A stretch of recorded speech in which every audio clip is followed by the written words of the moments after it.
We were never told the truth about one of the most dangerous metaphors Jesus ever used.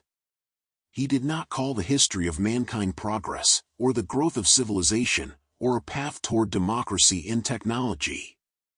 He called it a harvest. Picture this image. All of humanity, from beginning to end, does not exist for the sake of science or culture. It grows like a field. And one day, it will be cut down. Nothing will remain except for the chosen grains. The official church teaches that this is only a parable.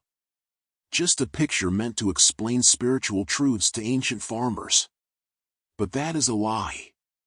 If you look at the old texts without censorship, it becomes clear, Jesus was not speaking of symbols. He was describing reality. And that reality has an end. When his disciples asked him, "What will be the sign of the end of the age?" he answered, "The harvest is the end of the age, and the reapers are the angels." This was not an allegory. It was a verdict. The end of history will not be smooth or gradual. It will be as sudden as the swing of a sickle against the stalk. Like this video and subscribe to the channel so you won't miss what comes next. Because what you are about to hear is not something you will likely hear in your church. Why was this image so dangerous? Because it showed humanity not as the master of its own history, but as a crop waiting to be gathered. Jesus stripped people of their illusion of control. He explained that the true master of this world is God. And humans are only growing until the day of harvest arrives. Now let us look at our present. World leaders love to talk about control. They draft economic treaties, sign peace agreements, form military alliances. They promise us stability and a future. But if that were true, then the whole story of mankind would be a lie. Because Jesus warned, history ends with a harvest. We turn on the news and see nations fighting over territories, resources, markets. We are told this is politics. But the ancient texts say otherwise. This is preparation for the finale. This is the separation of wheat from chaff. The real reason for it never entered the history books. Think about it. In textbooks, humanity's story runs from caves to computers. We are told of inventions, revolutions, discoveries. But not a single word about the sudden end. Why? Because it would destroy the central myth of civilization, that we control our own destiny. Now remember another point. Every great empire described itself through the image of harvest. Egypt, through the Nile and its grain. Rome, through its control of African wheat. The Soviet Union, through the sickle on its emblem. And today, China again plays with the same symbolism, building a new empire through control of food and technology. They understand what the Western world hides. Whoever controls the harvest, controls history. But what if we are living in the very days the prophets warned about? The Bible says plainly, when the field is ripe, the sickle will appear. This is not a distant possibility, it is a condition. And if we look at our world today, the picture is frighteningly similar. The earth is overfilled, resources exhausted, nations on the brink of uprisings. Everything looks as if the crop is already ripe. The archives tell a very different story. In ancient apocrypha, left out of the canon, it is written that the harvest will not be only spiritual. It will be a literal event that changes the earth physically. Some texts describe fire sweeping across the land. Others speak of heavenly machines gathering the chosen. And this sounds disturbingly close to today's fears of global catastrophe and new technologies. We may call it global warming, climate crisis, demographic explosion. But for the biblical writers, it all had one name, harvest. Look at the headlines. Earthquakes, wars, famine, disease. The United Nations warns, the world is running out of grain, millions face hunger. But what politicians and economists call a problem, the prophets saw as a sign of the end. This is the very sign John spoke of. Jesus used the simplest metaphor, Yet its meaning is so dangerous that church and politics have tried to hide it for 2,000 years. Because if humanity is only a field, then its empires, its thrones, its wealth mean nothing. They will all be cut down in a single sweep. And no one will be able to stop the sickle. The shadows of old empires rise again. Egypt, Rome, Babylon, they all had their harvest. Today we see modern empires walking the same path. They build cities, factories, systems of control. They are convinced they hold history in their hands. But the grain is already ripe. And the moment of harvest is drawing near. In the next episode, we will uncover how the ancient prophets described this event, and why modern translations distorted their words. What you will hear next will challenge not only politics, but the very idea of the future itself. We were taught differently. In school we were told that the prophets of the Old Testament spoke only in parables and symbols, that it was simply a way to explain moral truths to ordinary people. But the archives reveal another story. The ancient texts said nothing. They directly called human history a crop, and the end of the world a harvest. The prophet Joel wrote, "Swing the sickle, for the harvest is ripe. Come, tread, for the winepress is full, and their wickedness overflows." This does not sound like allegory. It sounds like a command. The sickle must be released when evil reaches its peak. And if we look at our world today, do we not see exactly this? The prophet Isaiah warned that the nations would be gathered like clusters of grapes and crushed in the winepress. And this would not be a human war, but the judgment of God. Not political struggle, not an accident of history. This is a planned harvest. And John in the book of Revelation described one of the most mysterious visions of all time. He saw an angel holding a sharp sickle. The angel stepped forth and began to reap the earth. First the wheat, the righteous. Then the grapes, the wicked, who were thrown into the great winepress of the wrath of God. These texts are so direct that translators and commentators spent centuries trying to soften them. They wrote, "This is only a picture of spiritual cleansing, a metaphor of conversion." But why then did the prophets describe scenes of blood, of war, of ruined cities? Why so much vivid detail? Because they saw reality. And that reality was too terrifying to leave in the open. A scandal so great that even churches remain silent. Modern theology teaches that these prophecies will be fulfilled someday in a distant future. But if you look closely, many of the signs are already with us. Famine and wars. Nations rising against nations. Natural disasters consuming entire continents. All of these are markers that the field is ripe. Now let us recall geopolitics. The prophets spoke of nations gathering in a valley to be crushed like grapes. And what is the valley Joel named? The Valley of Jehoshaphat. Today we know it as the area near Jerusalem, where the roads of east and west converge. For centuries wars have been fought there. And even now the interests of modern powers collide on that very ground. Look at the Middle East today. This is no accident. It is the center where the fate of resources, energy, and borders is decided. And it is there that the greatest armies of the world assemble. The United States, Russia, Iran, China, all have their stake in this region. It may look like politics. But for the prophets, it was the harvest. The prophets warned about this thousands of years ago. Notice something else.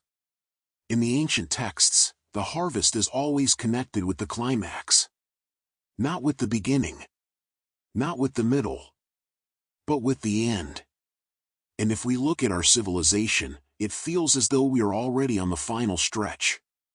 We have reached technologies that allow us to alter genes, to create artificial intelligence, to send people into space. We live as if we can rule the world in place of God. But that very arrogance is the sign of a ripened field. Now, the scandal almost no one dares to discuss. In early apocrypha, excluded from the canon, there are references saying that the harvest will be accompanied by great disasters on earth. One of the texts describes it this way: the earth will groan like a woman in labor. And this sounds eerily close to our reality. Climate crisis, earthquakes, volcanoes erupting, new diseases spreading. Humanity tries to explain it with science, but the biblical texts describe it as a single process of ripening.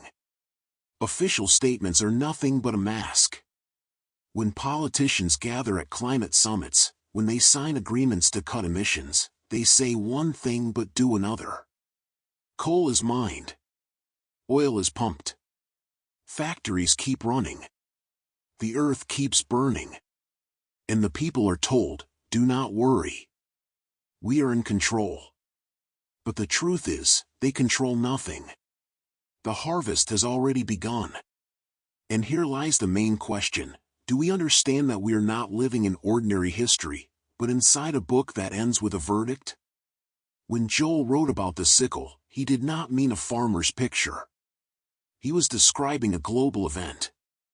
When Isaiah spoke of the winepress, he was not writing about winemaking. He saw blood covering the land. And John in Revelation said it plainly: blood flowed from the winepress, rising to the horses' bridles for 1,600 stadia. This is not a metaphor. It is a massive catastrophe that humanity is trying to ignore. When this repeats, the end draws near. History has known many local harvests. The Egyptian Empire fell. Assyria vanished. Babylon became ruins. Rome shattered into pieces. Each of these empires lived with the illusion of eternity. And each ended with the sharp strike of the sickle. Why should we believe modern empires will be any different? The United States, China, the European Union, they too can vanish just as suddenly. Everything we were told about alliances has proven false. Because the true alliance is not NATO, not BRICS, not the European Union. The true alliance is the gathering of all humanity beneath the sickle of harvest. And that moment is already close. In the next episode we will uncover the symbol of the sickle itself, and trace its transformation from biblical image to modern political emblem. You will see that even contemporary history unconsciously repeats the very patterns of prophecy. The Bible speaks of the sickle as the tool of harvest, the symbol of the end of the age. But here is the strange part: this very symbol became one of the most widely used in politics and ideology. It was stolen from the prophets, turned into an emblem of power, and stripped of its true meaning. The sickle, which in Revelation signified judgment upon the world, in the 20th century became the banner of an empire that called itself the Union of Nations. Think about it. On the coat of arms of the Soviet Union stood the hammer and the sickle. The hammer for industry. The sickle for the harvest. But in truth, this image meant something greater: control over life and death. For whoever holds the sickle decides what will be gathered, and what will be destroyed. Whoever holds the sickle decides which nations live, and which vanish. We were never told the truth about this symbol. We were taught that it was only a sign of unity between workers and peasants. But at its root, it was a biblical image of judgment. It was a statement: we hold in our own hands what God promised to the angels. Look at the 20th century. Tens of millions died in wars and purges justified under the banner of the hammer and sickle. Nations were wiped out just as the Bible described the harvest. An empire used a biblical sign to legitimize its own harvest of death. This changes everything. And yet the sickle did not remain in the past. Today it still appears in politics and ideology. In China, the hammer and sickle remain the official emblem of the Communist Party. And while the Western world speaks of democracy, Beijing holds tightly to an ancient sign of harvest. They know what it means. They are building an empire that seeks not only economic, but also spiritual domination. And what about Russia? The hammer and sickle may be gone from its flag, but the ideology of harvest has not disappeared. Moscow once again speaks in the language of empire, claiming the right to gather nations around itself. This is not mere politics. It is the echo of a biblical script. The real reason never entered the textbooks. History books tell us, this was ideology, these were economic processes. But the truth is different. They used a symbol that never belonged to mankind, but to God. And every empire that seized it ended in ruin. The Soviet Union fell. And those who lift the sickle again now stand before the same finale. Now let us look wider. The sickle is not only an emblem. It is a mindset. It is the claim that man may decide who lives and who dies. And this is exactly what we see in geopolitics today. Sanctions, wars, blockades. Great powers wield the economy as their sickle. They cut down those who refuse to submit. They leave only the grain that serves their interests. But the archives show another picture. For if the sickle in the hand of angels is God's judgment, then the sickle in the hand of men is usurpation. It is defiance against the Creator himself. And history proves one thing, no empire ever held it for long. Every ruler who grasped the sickle eventually fell to the strike of the true sickle, the one that belongs to God. Now picture our present. China with its control over food and technology.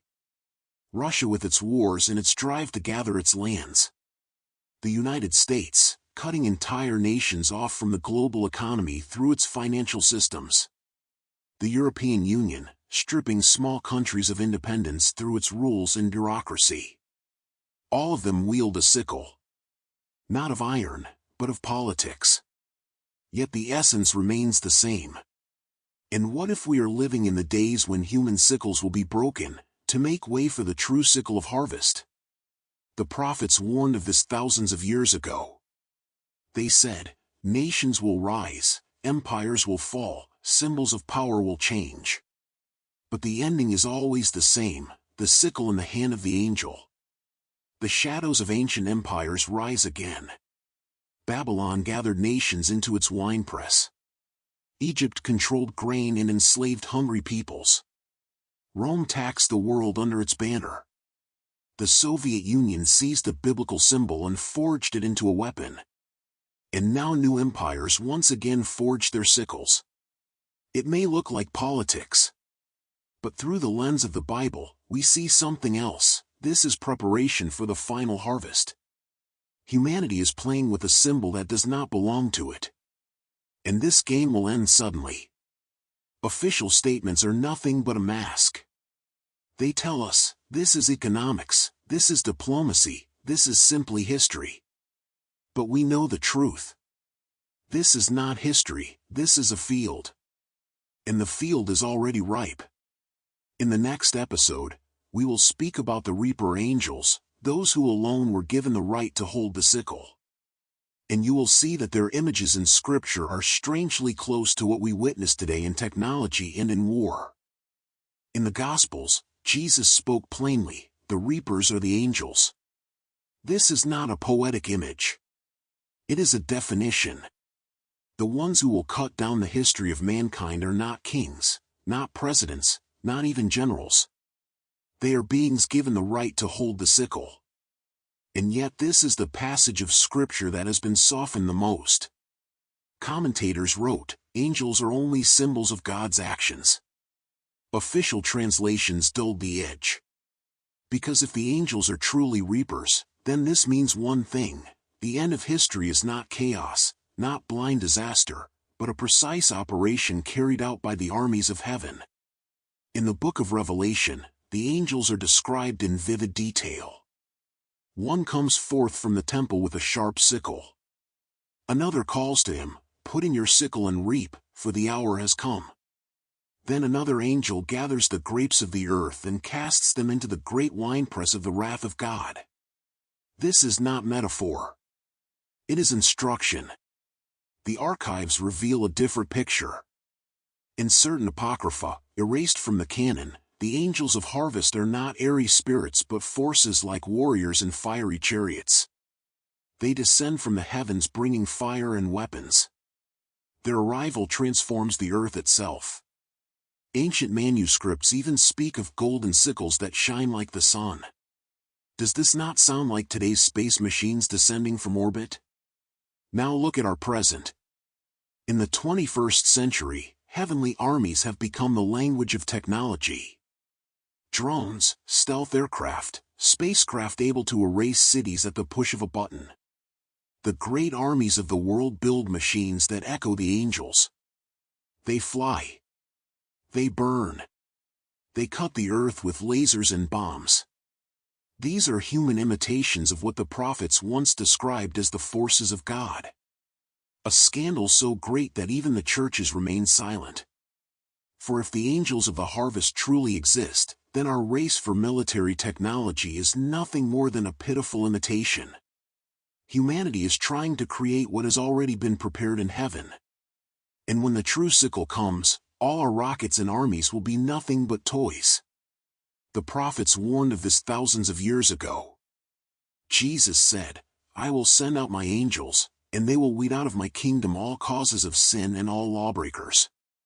This means the angels do more than gather the harvest. They separate. They decide who is wheat and who is chaff. This is judgment. And it will be final.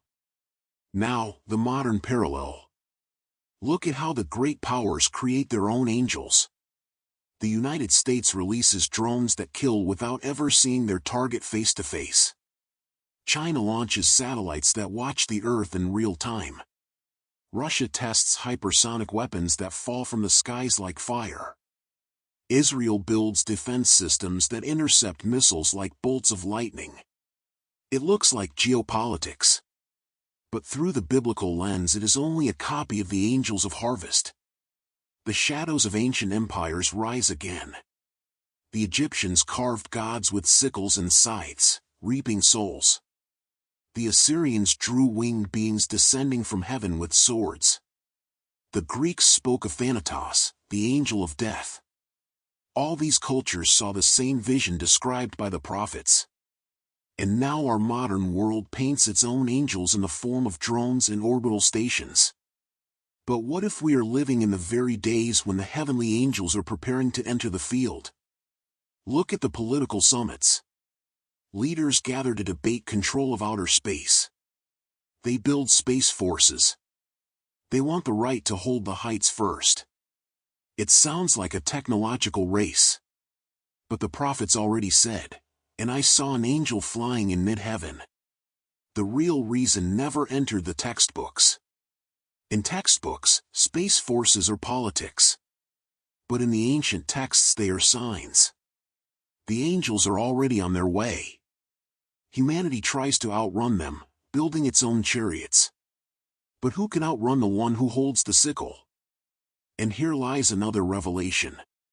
In some manuscripts, the angels of harvest are described as those who will gather not only individuals but nations. Whole states may be thrown into the winepress. And if we look at our world today, we see nations clustering into blocks: NATO, BRICS, the European Union. It looks like politics. But through the biblical lens it is the gathering of sheaves. Official statements are nothing but a mask. Leaders say, "We are making peace." But their alliances always end in war. They say, "We are building the future." But their empires fall into ruins. In truth, every treaty is just another stage in the great process of harvest. And now comes the greatest question. Are we ready to meet the angels of harvest?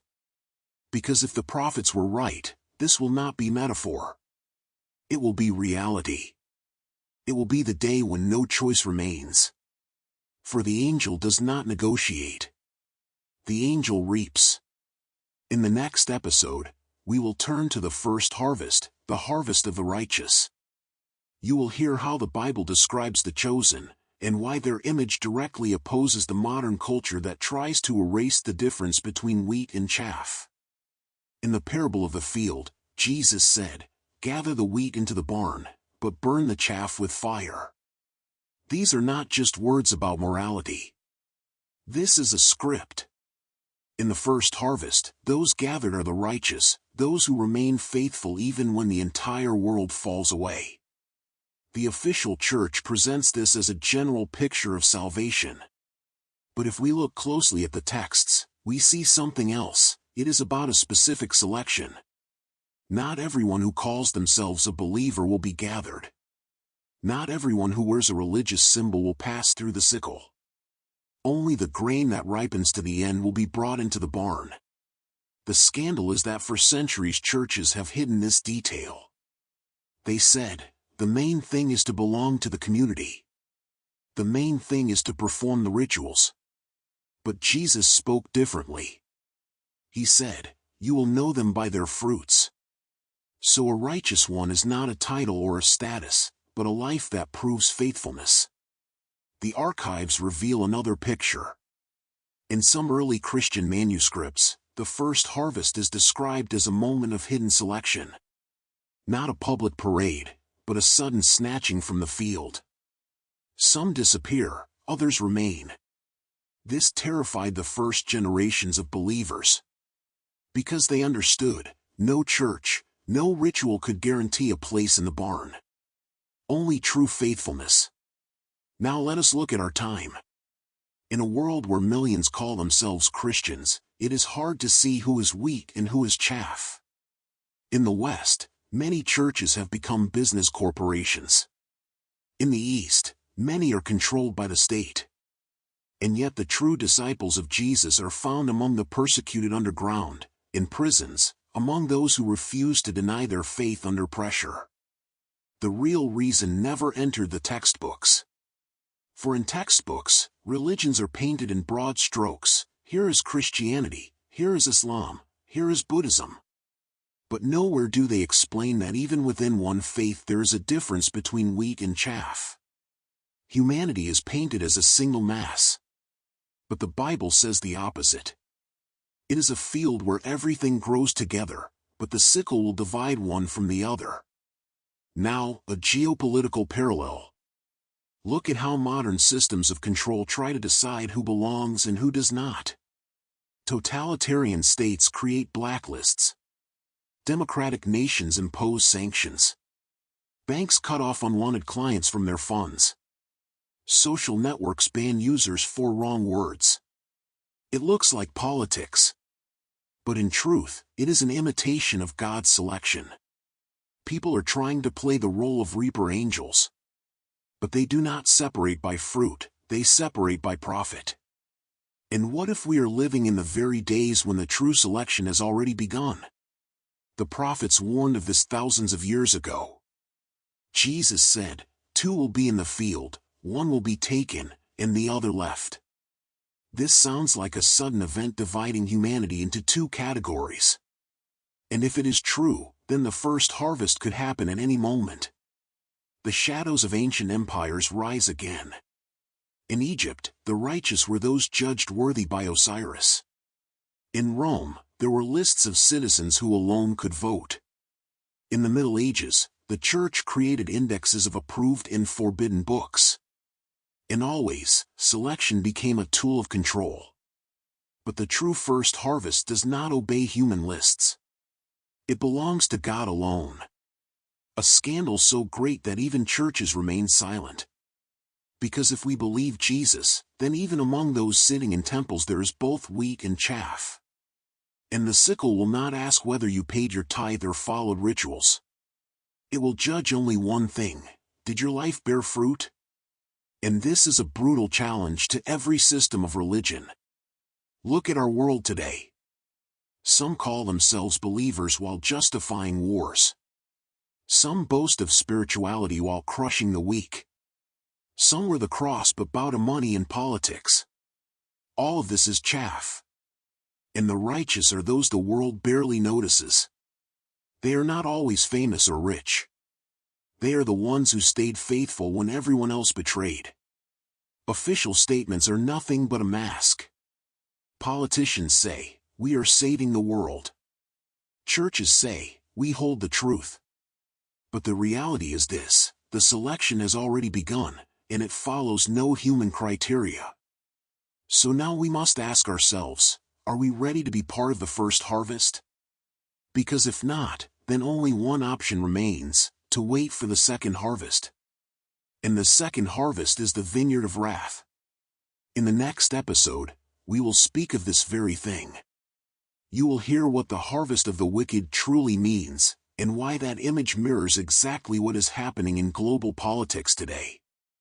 The first harvest was for the righteous. But John in the book of Revelation describes another. The second harvest. And this one is not about wheat. It is about grapes ripened for the winepress. This is the moment when evil is gathered together and thrown into the cup of wrath. Here the true scale of judgment is revealed. We were never told the full truth about this image. In sermons it is often softened, called only a symbol of God's judgment. But the texts are painfully specific, and the grapes were thrown into the great winepress of the wrath of God. The winepress was trampled outside the city, and blood flowed from the winepress up to the horses' bridles, for 1,600 stadia. This is not allegory. This is the description of a bloody catastrophe on a planetary scale. The archives reveal another picture. In some apocrypha, the second harvest is described as a war of nations gathering in one place. That place was given a symbolic name, Armageddon. There the empires, the alliances, the armies will assemble. And there they will be crushed like clusters of grapes. Now let us turn to geopolitics. Today the world is once again dividing into blocks. NATO against BRICS. The West against the East. The United States against China and Russia. All of them stockpile weapons like grapes swelling for the winepress. Sanctions, trade wars, cyber attacks, these are only the beginning. When the tension reaches its peak, the conflict will erupt, and millions will die. And this is exactly what the prophets called the second harvest. The real reason never entered the textbooks. For the textbooks paint history as a march of progress. They say, after 2 world wars, humanity learned to cherish peace. They speak of the United Nations, of international law, of diplomacy. But the truth is different. All these institutions are only pauses between winepresses. The real history of the world is a series of harvests.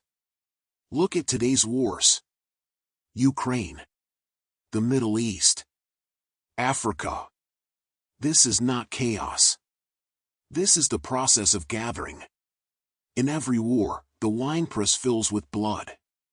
And the prophets warned, one day this will be global.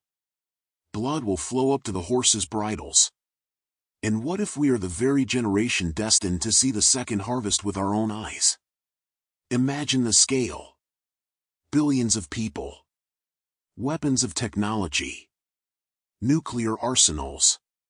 When the empires collide in the final battle, the vision of Revelation will become reality. This is not just a war for territory. It is the moment when evil is gathered together and crushed. The shadows of ancient empires rise again. In Babylon, winepresses were linked with the gods of war. In Rome, the arenas were places where blood flowed like wine from the vine. In medieval chronicles, wars were called the harvests of death. And now we see the same picture in the 21st century. Only the scale has changed. Instead of swords, missiles. Instead of horses, tanks. But the meaning remains the same: the winepress is filled with blood.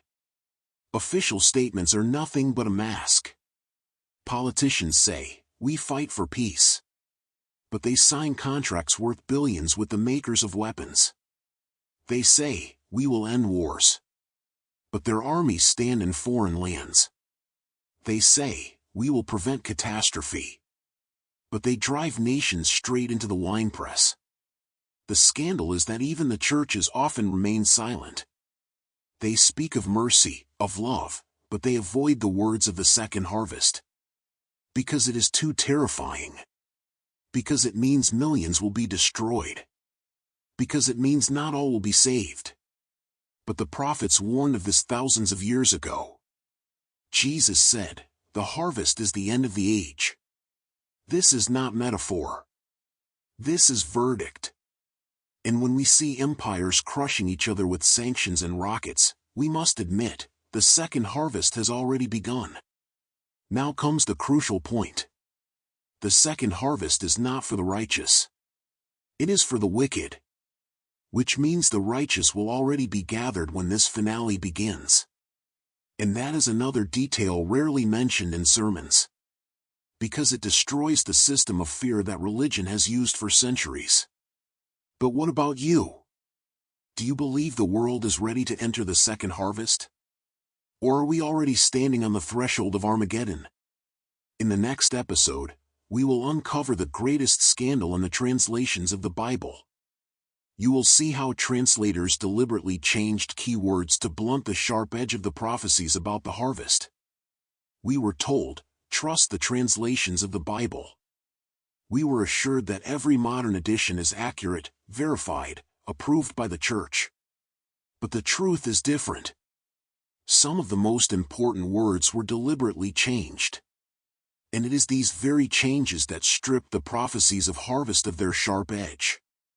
Think about this. In the original Greek text, Jesus said, "The harvest is the syntelia ionos." Literally, the completion of the age. But in many translations, the word syntelia was replaced with the end of the world or the end of time. At first glance, it seems like a small difference. But in reality it changes everything. For the end of the age means a specific cycle of harvest. Whereas the end of the world sounds distant, abstract, almost optional. The translators did everything to make the reader lose the sense of nearness and inevitability. The archives reveal another picture. In ancient manuscripts, the words are even sharper. Where today we read judgment, the Greek has krima, meaning verdict. Where we see separation, the Greek says schizo, to cut apart. These are not gentle words. This is the bloody language of harvest, when the sickle does not simply divide, but slices. The scandal is that many church institutions knew this. And yet they chose softer words. Because if believers realized the end means a brutal selection, the authority of the church would weaken. People would understand, salvation does not depend on ritual or ceremony. It depends on whether your life bears fruit. The real reason never entered the textbooks. Look at history. In the Middle Ages, the Catholic Church forbade translations of the Bible into common languages. And those who tried were executed. Why? Because people would read for themselves and see, the texts did not speak of unquestioned power for priests. They spoke of a harvest gathered by the Master. And the church feared losing control. Now look at the present. Today most believers read translations that smooth the sharp edges. Completion of the age replaced with end of the world. Verdict replaced with judgment. Harvest often rendered as gathering or simply time. This is strategy. Because if people realize that harvest means a literal process of selection already underway, they will no longer trust the official explanations. Official statements are nothing but a mask. Translators defend themselves, "We only wanted to make the text easier to understand." But in truth, they made it safer for church authority. They removed the fear of the sickle. They dulled the sense that these words apply personally, now. And now let us recall geopolitics. Word manipulation is not only the work of the church. It is the work of empires. Today we see the same in politics. Wars are called operations. Genocide is called conflict. Occupation becomes protection. Censorship is renamed the fight against disinformation.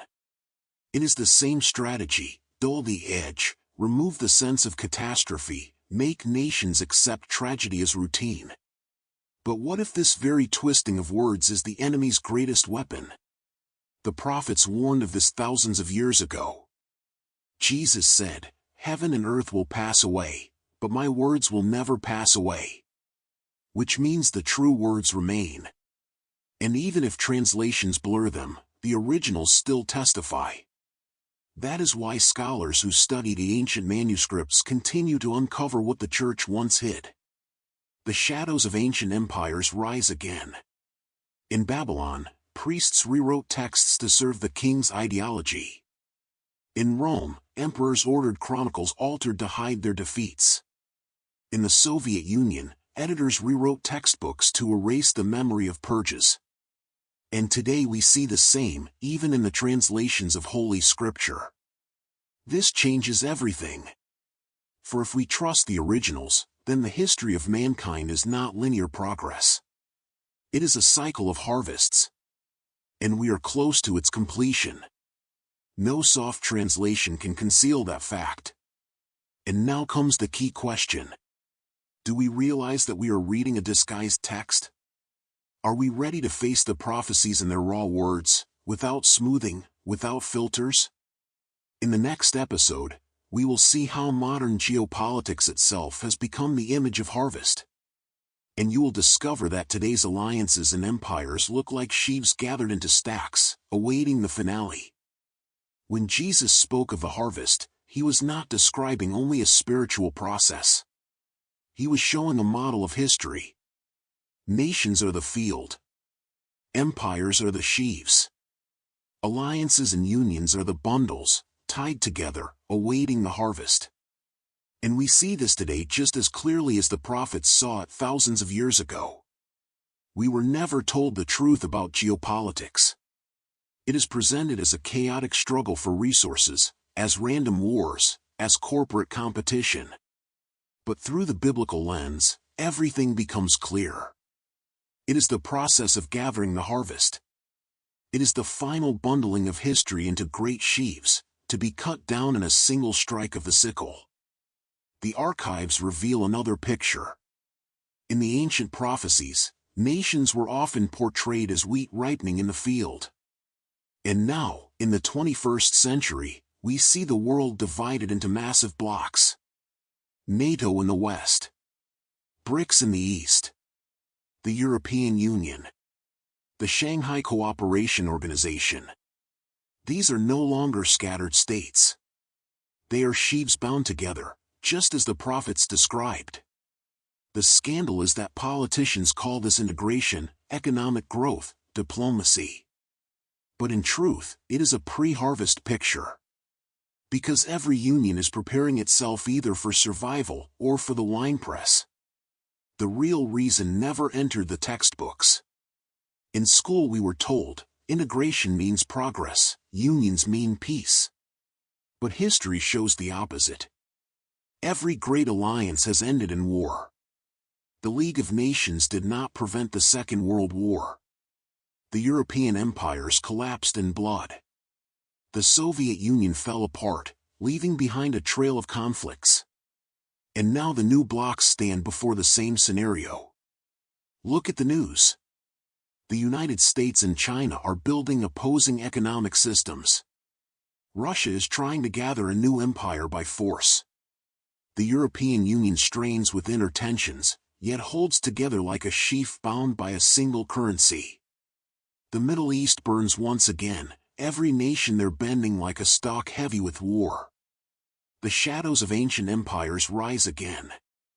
Assyria gathered small nations to crush them in its winepress. Babylon forged alliances of vassal kings. Rome bound its provinces into one system. And all of them fell to the sickle. Today we see the same processes unfolding. Only the scale has become global. But what if we are living in the time of the final harvest, when the sheaves are already tied, waiting to be carried to the threshing floor? The prophets warned of this thousands of years ago. John in Revelation saw angels who gathered the vintage of the earth. This means global blocks must be gathered before they are crushed. And we already see it happening. Official statements are nothing but a mask. When politicians sign peace treaties, they call it stability. But in truth, it is only the tightening of the bundle, making it ready for the harvest. When corporations speak of globalization, they call it economic necessity. But in reality, they are binding nations into one financial system. And one day, that very system will become the winepress.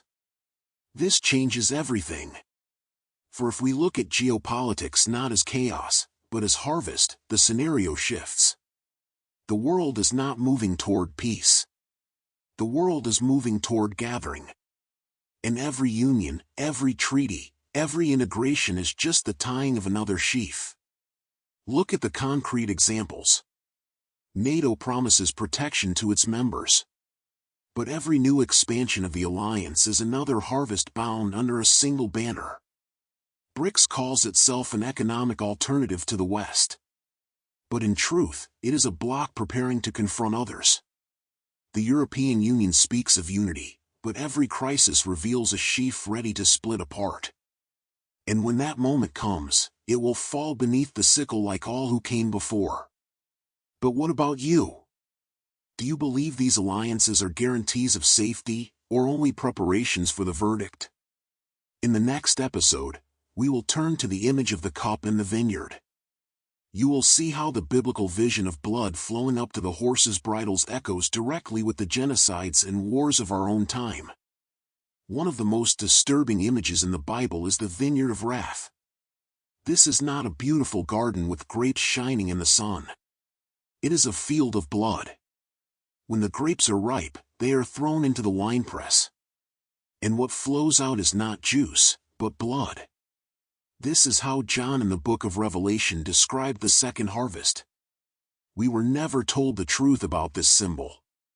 It was softened, turned into a metaphor for spiritual retribution. But the text says it plainly, the winepress was trampled outside the city, and blood flowed from the press up to the horses' bridles for 1,600 stadia. This is no abstraction. This is the image of genocide, of war, of catastrophe, where the earth is filled with blood until it becomes a river. The archives reveal another picture. In the ancient apocrypha, the vineyard of wrath was described as nations ripened in their evil. Not just individuals, but systems. And when they reached their limit, they were crushed together, just as grapes are pressed in the vat. And the blood became the sign that evil cannot go unanswered. The real reason never entered the textbooks. For in the textbooks, wars are presented as political conflicts. There is no place for the explanation that they are part of prophecy. No one writes that every genocide, every massacre is another act of the winepress. And yet the prophets spoke of this very thing. Look at the modern world. Ukraine, Syria, the Gaza Strip, Sudan. Blood flows like rivers. And international organizations may label them conflicts. But the biblical language is more precise. This is a vineyard being crushed. And the blood has begun to flow. Official statements are nothing but a mask. Leaders say, we are seeking peace. But they supply weapons. They say, we are protecting civilians. But they fund armies. They say, we are fighting for human rights. But their decisions leave behind ruins and graves. The shadows of ancient empires rise again. In Babylon, kings boasted of the blood their armies had spilled. In Rome, the gladiator arenas were winepresses where men died for spectacle. In the Middle Ages, the Crusades turned the Holy Lands into a vineyard of death. And today the story repeats itself. The genocide in Rwanda, Myanmar, Africa burning in civil wars. This is not chaos. It is the ripening of evil, always ending in the press. But what if we are the generation that will see the final filling of the cup? The prophets warned of this thousands of years ago.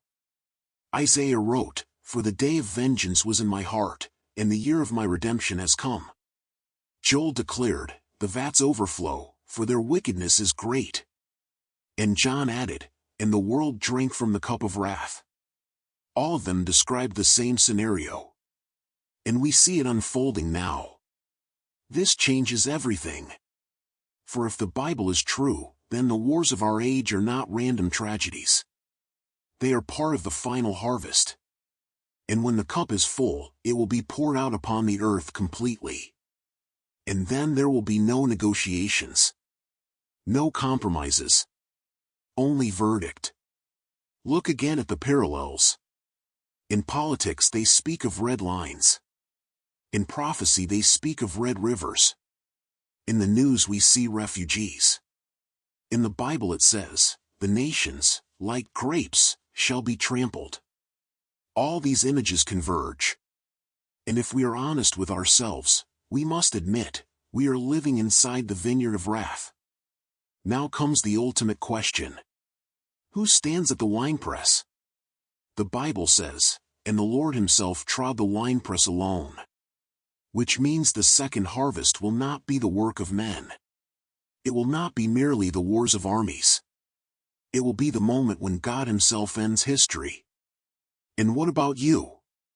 Do you see in today's rivers of blood the reflection of the biblical vineyard? In the next episode we will move toward the finale. You will hear why Jesus called the history of mankind a harvest, and why this mystery still remains open. We have walked through forbidden texts and prophetic images. We have seen that the history of mankind is not the road of progress we were taught. It is not a fairy tale of civilization's rise. It is a field, ripening for harvest. And Jesus called it just that, a harvest. The first harvest, the righteous. The second harvest, the wicked. The sickle in the hands of angels. The cup filled with blood. The alliances bound like sheaves.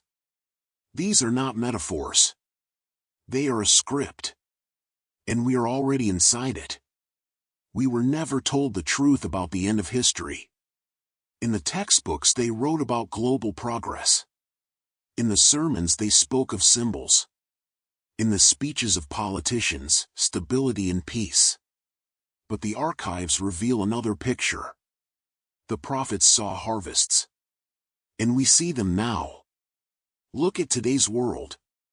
Economic blocks merging into vast empires. Armies stockpiling weapons unlike anything the earth has ever seen. The ground trembling with disasters. Nations fleeing from war. It all looks like chaos. But it is not chaos. It is a system. It is the harvest moving toward its finale. The real reason never entered the textbooks. Because it destroys the central myth of civilization, that we control our own destiny. Jesus explained, "We are only the crop. We are not the masters of this world. We are wheat, weeds, or clusters of grapes." The prophets warned of this thousands of years ago. They said, "Put in the sickle, for the harvest is ripe." They declared, "The vats are full." They described the day when angels will step onto the field. And we live in the time when their words are becoming reality. The shadows of ancient empires rise again. Egypt, Babylon, Rome. All of them have passed through their harvest. They fell, leaving only ruins behind. Why do we believe modern empires will last forever? The United States, China, Europe, Russia, they too stand in the field, already ripening. And the sickle is ready. Official statements are nothing but a mask. Politicians say, "We guarantee the future." But their treaties collapse. They say, "We are building peace." But their armies stand on foreign borders. They say, "We are saving the planet." But their corporations drain the earth. All of it is words. And the truth is this, the harvest is ripe. But what if we are the last generation before the harvest? This question cannot be dismissed. We see too many signs. Too many parallels. Too many prophetic images coming alive before our eyes. Which means the end of the age is nearer than we think.